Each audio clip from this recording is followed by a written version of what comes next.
Hello guys, मैं आप लोगों के लिए इस सीरीज का लास्ट पार्ट लेकर आ गई हूँ, जिसके स्टार्टिंग में हमें दिखाया जाता है जो यान से पूछा होता है कि मुझे किस तरह प्रपोज करना चाहिए। यान को तो कुछ समझ नहीं आ रहा होता है कि ये लड़का क्या कर रहा है, वो तो बस इसे देख ही जा रहा होता है। इधर कंपनी में यान दिखाई जाती है जिससे मिलने के लिए जोशियन आया होता है। जोशियन उसे आकर कहता है कि तुम मेरे खिलाफ इन्वेस्टिगेशन नहीं करवाओ, अपनी इन्वेस्टिगेशन को यही रोक लो, तुम जो मुझसे लेना चाहते हो ले लो, मैं तुम्हें पैसे भी दे दूंगा। अब ये बात सुनकर आन कहीं लगती है कि मैंने पैसों के लिए ये सब कुछ नहीं किया, बल्कि तुमने जो भी सबके साथ किया है उन सब के लिए मैंने स्टैंड लिया है। सौ को तो यही फिक्र होती है कि पुलिस के सामने अगर उसका सच आ गया तो उसकी कंपनी भी बैन कर दी जाएगी और वो कभी भी अपनी कंपनी नहीं बना पाएगा। इसी डर की वजह से तो वो आन के पास आया था, पर आन ने भी उसकी बात नहीं सुनी। ये कहकर आन तो उन सबको भेज देती है, पर बाकी जो उसके कलीग्स वगैरह होते हैं वो आन के साथ ही होते हैं, उसके लिए खुश हो रहे होते हैं। तो उसी तरफ यान के लिए दिखाया जाता है कि जो ऑडियो बुक की उनके पास कॉपीराइट नहीं थी अब उनके पास वापस आ गए थे। ये देखने के बाद सभी खुश हो रहे होते हैं, यहाँ तक के यान तो आन से मिलने के लिए आया होता है। दोनों एक दूसरे को हक कर लेते हैं। यान कहने लगता है कि देखा, हमारी सारी परेशानियां खत्म हो गई हैं, अब हम अपने करियर को अच्छे से स्टार्ट कर सकते हैं। इसी बात के बाद यान दोबारा से आन के लिए उसकी डबिंग करने लगता है गेम के लिए। यान को तो देख रही होती है, पर उसे यहाँ पर गुजारी हर एक मेमोरी याद आ रही होती कि किस तरह दोनों का लव यहीं से स्टार्ट हुआ था और दोनों ने पहली बार यहीं पर काम किया था। वो तो इस पल को दोबारा से एंजॉय करते हुए काफी खुश होती है। और फिर जब वापस आन कंपनी में आ जाती है तो आज उनकी गेम ने अपडेट होना था। अपडेट के बाद उनकी गेम में जो भी बग वगैरह थे सब खत्म हो जाने थे। कंपनी ने जो कुछ भी किया था, यहाँ तक कि उनकी गेम दोबारा से वैसे ही ऑनलाइन हो जानी थी, इसलिए सभी उसके अपडेट होने का वेट कर रहे होते हैं। जैसे ही अपडेट होता है तो इतना खुश हो रहे होते हैं क्योंकि उनकी गेम बिल्कुल ठीक हो चुकी थी। अब बाकी सबको खुश देखकर आन को बस यही याद आ रहा होता है कि किस तरह उन लोगों ने इस गेम के लिए मेहनत की थी, हर एक पॉसिबल चीज की थी जो गेम के लिए चाहिए थी, और आज हमारी गेम इतनी अच्छी जा रही है। यहाँ तक उसके लिए पेजुन भी खुश था कि आन ने अपने लिए स्टैंड लिया और कर दिखाया। और यान जब घर पर आते हैं तो आन भी उसके घर पर आती है। यान उसे बताने लगता है कि मैं सोशल होना चाहता हूँ, लोगों से मिलना चाहता हूँ और अपना फेस ज्यादा से ज्यादा लोगों को दिखाना चाहता हूँ, तो इसलिए मैं इस चैरिटी शो में जाना चाहता हूँ। आन भी उसे कहती है कि हाँ तुम जाओ अगर तुम जाना चाहते हो तो। और इधर दूसरी तरफ यही मैंग के साथ दिखाया जाता है, उसे बताता है कि मैं तुम्हें अपने मॉम डैड से मिलवाने के लिए लेकर जाना चाहता हूँ। अब मैंग भी मान जाती है, पर जब उसके घर उसके साथ जा रही होती है तो काफी नर्वस होती है, यहाँ तक कि उसका तो दिल ही नहीं कर रहा होता कि वो अंदर जाए। पर जैसे वो दोनों अंदर पहुँचते हैं तो यिंग के मॉम डैड तो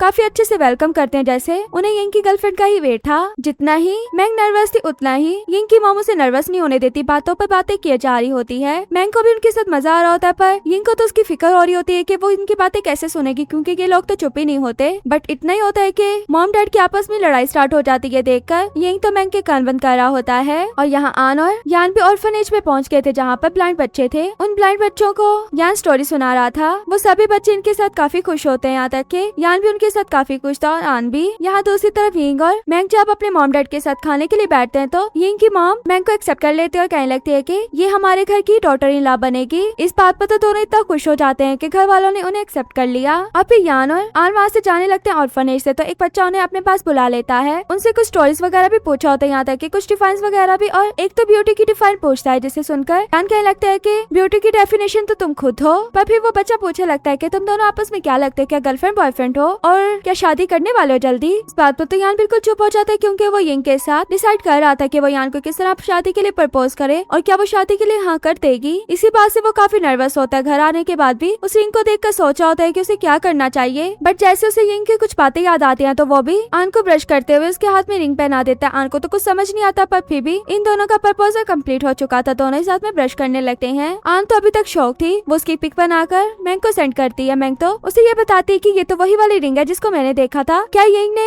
यान के लिए वो रिंग ली थी, मुझे तो लगा था उसने मेरे ले ली। इस बात के बाद मैंग तो यिंग को काफी मारती भी है, पर आन तो अभी तक रिंग को ही देखी जा रही थी और उसके साथ उसको यान के साथ गुजारा हुआ टाइम याद आ रहा होता है। फिर दिखाया जाता है कि यान ने एक शो में जाना होता है जहाँ पर बच्चों के सामने लाइव डबिंग करके दिखानी होती है। ये सुनकर तो बच्चे काफी खुश हो रहे होते हैं उनके लिए, तो जैसे वो सच में देख रहे हो। फिर तो बैठकर आन भी उसे देखने लगती है और दिखाया जाता है कि आन एक ड्रीम देख रही होती है जिसमें वो अकेली ब्राइड बनकर घूम रही होती है। वहाँ तो गेस्ट भी नहीं होते, यहाँ तक कि यान भी नहीं होता। ये ड्रीम देखने के बाद वो काफी डर जाती है और जैसे ही यान उसके पास आता है बताने के लिए कि मैंग और यिंग हमारे घर पर आए हैं, पर आन तो उसे हक कर लेते हैं क्योंकि वो काफी डरी हुई थी। अब वो जैसे दोनों बाहर जाते हैं तो यिंग तो उन्हें डांटने लगता है कि तुम लोगों की वेडिंग को सिर्फ 1 मंथ रह गया है, पर तुम लोगों ने ना ही अपने कपड़े लिए, ना ही कुछ, ना ये पता है कि तुम लोगों का वेन्यू क्या है और ना इस बात का पता है कि तुम लोगों ने फोटोशूट कहाँ पर करवाना है। ये कैसी शादी हुई। अब इतनी बातें सुनाकर वो उनकी वेडिंग ड्रेस लेने के लिए चले जाते हैं उनके साथ, जहाँ पर तो नर्वस होती है, पर मैंग उसे देखकर काफी इमोशनल हो जाती क्योंकि वो उसकी काफी क्लोज फ्रेंड थी, बट उसके लिए खुश भी थी कि वो अपनी लव मैरिज करके जा रही है और उसका करियर भी बहुत अच्छा जा रहा है। बट मैंग वेडिंग ड्रेसेस को तो देख रही होती है, पर सोची होती है कि क्या मुझे यंग मैरिज के लिए प्रपोज करेगा, क्या मैं भी इन ड्रेसेस को पहनूंगी।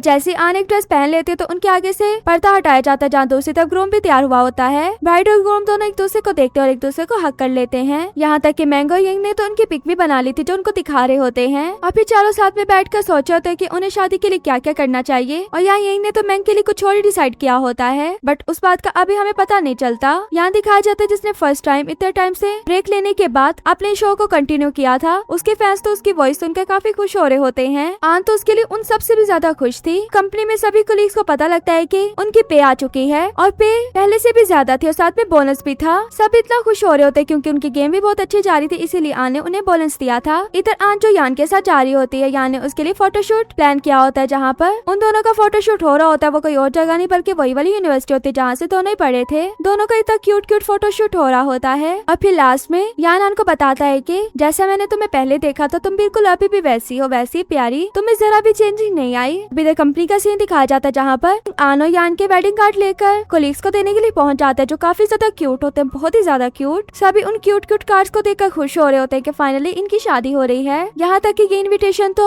मिस लान को भी पहुंच जाता है। इन लोगों ने सभी अपने क्लोज फ्रेंड्स को इनवाइट कर लिया था। और रात में जब यान के पास आन आती है तो थोड़ी मस्ती वगैरह करके यान उसके हेयर ड्राई करने लगता है। और दोनों ही अपनी शादी के लिए काफी एक्साइटेड भी थे पर नर्वस भी थे। और फिर फाइनली वो दिन आ गया था जिस दिन का सभी काफी टाइम से वेट कर रहे थे, वेडिंग का डे, जहाँ पर सभी कोलीग्स और गेस्ट वगैरह आ चुके थे। और फिर हमारी ब्राइड और ग्रूम की भी एंट्री होती, जिसे देखकर सब उन्हें देखते रह जाते हैं, खुश हो रहे होते हैं और अपनी अपनी बेस्ट विशेस भी दे रहे थे। ये देख कर आन काफी खुश थी। जैसे इनकी वेडिंग स्टार्ट होती है तो यान आन को एक्सेप्ट करने के बाद उसको अपनी दिल की फीलिंग सारी बता देता है कि वो उसे कितना लाइक करता है। आन तो उसकी सारी बातें सुन सुनकर इतना खुश हो रही होती है। और एक दूसरे की बातों के बाद इन दोनों को एक दूसरे के साथ गुजारे हुए हैप्पी मोमेंट्स भी याद आ रहे होते हैं। और फिर फाइनली वेडिंग के बाद एक दूसरे को हक कर लेते हैं। यहाँ तक के रिंग सेरेमनी भी हो जाती है, जिसे देखकर सभी खुश हो रहे होते हैं। फिर सभी बोलने लगते हैं कि किस करो किस करो, और दोनों लास्ट में हैप्पीली एक दूसरे को किस भी कर लेते हैं। आन के हाथ में जो फ्लावर्स थे वो जाकर खुद ही मैंग को दे देती, क्योंकि उसने उन फ्लावर्स को फेंकना नहीं था बल्कि मैंग को देना था। वो यही चाहती थी कि उसकी बेस्ट फ्रेंड की इसके बाद शादी हो, बट यंग ने तो इसके बारे में कुछ और ही सोचा हुआ था। वो भी मैंग को प्रपोज करने के लिए आ जाता है शादी के लिए, और जैसे ही मैंग को प्रपोज करता है मैंग भी उसी टाइम हाँ कर देती है। सभी इस शादी पे खुश हो रहे होते हैं और मैंग भी खुश हो रही है। यहाँ तक कि इनकी शादी पर कम ही लोग आए थे, क्योंकि सभी ऐसे लोगों को बुलाया था जो इनकी शादी से खुश थे और वो सच में खुश थे। यहाँ तक कि आन तो अपना फोटोशूट भी करवा रही होती है सबके साथ। और यहीं पर हमारे इस क्यूट से ड्रामा की हैप्पी एंडिंग हो जाती है। कमेंट में आप लोग बताओ आप लोगों को ये ड्रामा कैसा लगा, और अच्छा लगा तो वीडियो को लाइक भी करना और चैनल को सब्सक्राइब भी करना। Okay, bye bye.